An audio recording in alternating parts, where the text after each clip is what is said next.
ಶ್ರೀಮತಿ ಚೆನ್ನಮ್ಮ ದೇವೇಗೌಡರನ್ನ ಸ್ಮರಿಸುವಂಥ ಈ ಕಾರ್ಯಕ್ರಮವನ್ನು ಉದ್ಘಾಟನೆ ಮಾಡಿಕೊಟ್ಟಂಥ ಮಾತೃಶ್ರೀ ಸಮಾನವಾದಂಥ ಮಾಜಿ ಸಚಿವರಾದಂಥ ವೀರರಾಘವ ಪ್ರಸಾದ್ ಅವರೇ, ಈ ಕಾರ್ಯಕ್ರಮದ ಒಂದು ಮಾರ್ಗದರ್ಶನ ಮಾಡಿ ಈ ಕಾರ್ಯಕ್ರಮ ನಡೀಬೇಕು ಅಂತೇಳಿ ನಮ್ಮ ಜಿಲ್ಲಾಧ್ಯಕ್ಷರಾದಂಥ ಸಹೋದರಿ ಮಂಜುಳಾ ಅವರಿಗೆ ಮಾರ್ಗದರ್ಶನ ಮಾಡಿದಂಥ ನಮ್ಮ ರಾಜ್ಯಾಧ್ಯಕ್ಷರಾದಂಥ ತಂದೆ ರಾಮೇಗೌಡರವರೇ, ಹಾಗೆಯೇ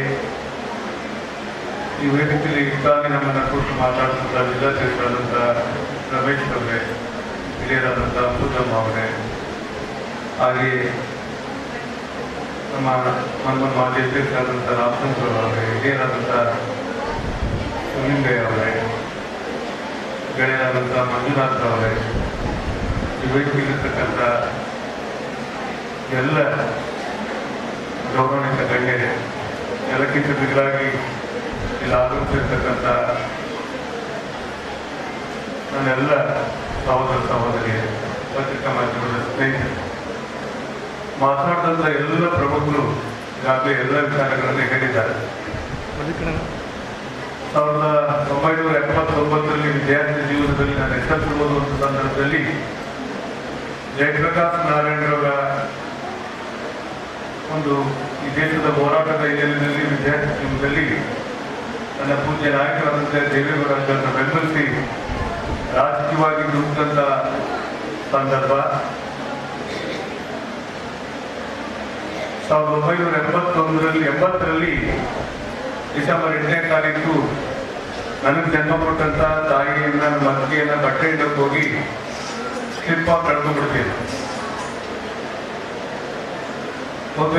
ಅವತ್ತು ನನಗೆ ಒಂದು ತಾಯ್ತನವನ್ನ ಕೊಟ್ಟಂತ ಚೆನ್ನಮ್ಮ ಅವರು ಅವ್ರ ಕಣ್ಮುಂಚ ತನಕ ಅವರ ಮಕ್ಕಳಿಗಿಂತಲೂ ಹೆಚ್ಚು ವಾತ್ಸಲ್ಯ ಪ್ರೀತಿಯಿಂದ ನನ್ನನ್ನು ಒಂದು ತಾಯ್ತನದ ಸ್ಥಾನದಲ್ಲೇ ನನಗೆಲ್ಲ ರೀತಿಯ ಆಶೀರ್ವಾದ ಮಾಡುವಂಥವ್ರು.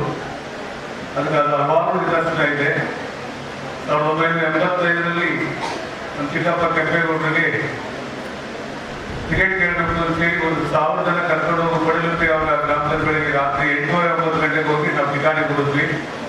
ದೇವೇಗೌಡ ಅವರು ಬೆಳಗ್ಗೆ 5 ಗಂಟೆಗೆ ಅವತ್ತು ಬೆಳಗಾವಿಯಿಂದ ಬರುವಂಥ ಒಂದು ಕಾರ್ಯಕ್ರಮ ಆಯಿತು. ಬೇರೆ ರಾಜಕಾರಣಿಗಳ ಮನೆಯವರಾಗಿದ್ದರೆ ಗೊತ್ತಾಗಲ್ಲ, ಬೆಂಗಳೂರು ಹೋಗ್ತಾ ಇದ್ದೀನಿ ದೊಡ್ಡಾಯ್ತಿದೆ. ಆದರೆ ಇಡೀ ಬೆಳಿಗ್ಗೆ ದೇವೇಗೌಡರು ಬರೋ ತನಕ 1,000 ಜನವನ್ನ ಕೊಡಲಿಕ್ಕೆ ಒಂದು ಹಳ್ಳಿನಲ್ಲಿ ಬೆಳಿಗ್ಗೆ 5 ಗಂಟೆ ಸತ್ತಾಯಿಸ್ತ ಯಾರಾದ್ರೂ ತಾಯಿ ಇದ್ರೆ ಅದು ಚೆನ್ನಮ್ಮಾಜಿಯವರು ಅಂತಕ್ಕಂಥದ್ದನ್ನ ನಾನು ಹೇಳಿಕ್ಕೆ ಬಯಸ್ತೀನಿ. ಇಂಥ ಹಲವಾರು ನಿದರ್ಶನಗಳು.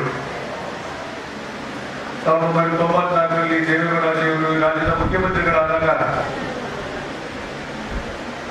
ಚೆನ್ನಮ್ಮ ಅವರು ಜೊತೆಗೂಡಿ ಕನ್ನಂಬಾಡಿ ಕಾಟೆ ಕಾವೇರಿ ಮಾತೆಗೆ ಬಾಗಿನ ಹರಿಸಿ ಜಯರಾಮಣ್ಣ ಅವರ ನೇತೃತ್ವದಲ್ಲಿ ನಮ್ಮ ಜಿಲ್ಲಾಧ್ಯಕ್ಷರು ನಾವೆಲ್ಲ ನಮ್ಮ ಬೇಡಿಕೆ ಇಷ್ಟೇ ಅಮ್ಮ, ನೀವು ದೊಡ್ಡವ್ರ ಜೊತೆ KRS ಇಂದ ಮಂಡ್ಯ ಸ್ಟೇಡಿಯಂಗೆ ಮೆರವಣಿಗೆ ಬರಬೇಕು ನೀವು ಅಂತಕ್ಕಂಥ ನಮ್ಮ ಆಹ್ವಾನವನ್ನು ಮನಸ್ಸಿ ಇವತ್ತು ದೇವೇಗೌಡಜಿಯವರ ಜೊತೆ KRS ನಿಂದ ಓಪನ್ ಜಿಪ್ನಲ್ಲಿ ನಾವು ಮಂಡ್ಯ ಸ್ಟೇಡಿಯಂಗೆ ಮೆರವಣಿಗೆ ಕರ್ಕೊಂಡು ಬರುವಂಥ ಒಂದು ಅವಕಾಶವನ್ನ ನಮಗೆ ಕಲ್ಪಿಸಿಕೊಟ್ಟಿದ್ದಂಥ ಒಬ್ಬ ಮಾತಾಯಿ.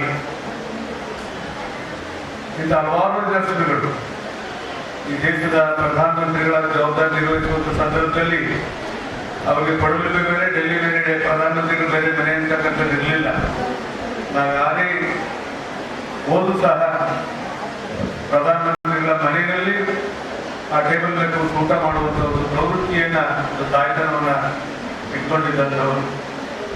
ಇವತ್ತಿನ ಪೀಳಿಗೆಗೆ ಇವತ್ತೇನಾದರೂ 72 ವರ್ಷಗಳ ಕಾಲ ಒಂದು ದಾಂಪತ್ಯ ಜೀವನವನ್ನ ಈ ಪ್ರಪಂಚವೇ ಮೆಚ್ಚೋ ರೀತಿಯಲ್ಲಿ ನಡೆಸಿರ್ತಕ್ಕಂಥ ತಾಯ್ತನ ಇದ್ರೆ ಅದು ಚೆನ್ನಮ್ಮಾಜಿಯವರಿಗೆ ಇರ್ತಕ್ಕಂಥದ್ದನ್ನ ಸಂದರ್ಭದಲ್ಲಿ ಹೇಳಬೇಕಾಗುತ್ತೆ. ಅದಕ್ಕೆ ಅವರು ಯಾವ ರೀತಿ ನಡ್ಕೊ ಬಂದಿದ್ರು ಅನ್ನೋದಕ್ಕೆ ಸಾಕ್ಷಿ ಬಹುತೇಕ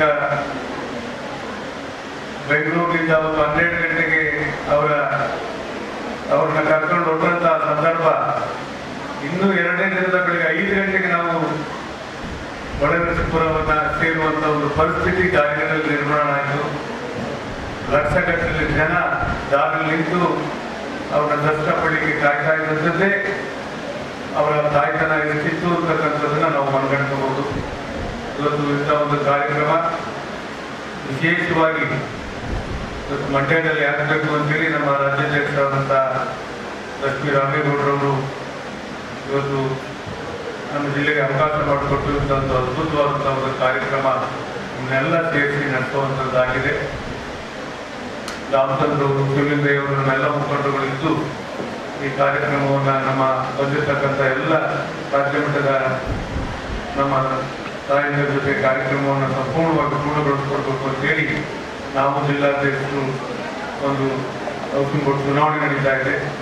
ಪಾಂಡವಪುರದಲ್ಲಿ ಹೋಗಬೇಕಾಗಿರ್ತಕ್ಕಂಥ ಹಿನ್ನೆಲೆಯಲ್ಲಿ ನಾವೆಲ್ಲರೂ 30ನೇ ತಾರೀಕು ಚನ್ನಮ್ಮಾಜಿಯವರ ಹರದನಹಳ್ಳಿಯ ಶ್ರೀ ಘಟ್ಟದ ರಂಗನಾಥಸ್ವಾಮಿಯ ತಪ್ಪಲಲ್ಲಿ ಅಲ್ಲೂ ದೊಡ್ಡ ಮಟ್ಟದ ದೇವೇಗೌಡಜಿಯವರ ಕುಟುಂಬದ ನೇತೃತ್ವದಲ್ಲಿ ಕಾರ್ಯಕ್ರಮವನ್ನು ಹಮ್ಮಿಕೊಂಡಿದ್ದೇವೆ. ಬರುವಂಥವರಿಗೆ ವೆಹಿಕಲ್ ವ್ಯವಸ್ಥೆಯನ್ನು ನಾವು ಮಾಡಿಕೊಳ್ಳಿಕ್ಕೆ ನಾವು ನಮ್ಮ ಜಿಲ್ಲಾಮಟ್ಟದ ನಾಯಕರುಗಳು ಎಲ್ಲ ಕ್ಷೇತ್ರದಲ್ಲಿ ತೀರ್ಮಾನ ಮಾಡ್ಕೊಂಡಿದ್ದೇವೆ. ಹಾಗಾಗಿ ಯಾರು ನಾವು ಹೋಗೋ ವ್ಯವಸ್ಥೆಯಲ್ಲಿ ಬರ್ತಿದ್ದು ಅಂತಕ್ಕಂಥದ್ದು ಆಗಬಾರ್ದು ಅನ್ನೋ ಕಾರಣಕ್ಕೆ ನಾವೆಲ್ಲರೂ ಸೇರಿ ಜವಾಬ್ದಾರಿಗಳನ್ನು ತೆಗೆದುಕೊಂಡಿದ್ದೀವಿ.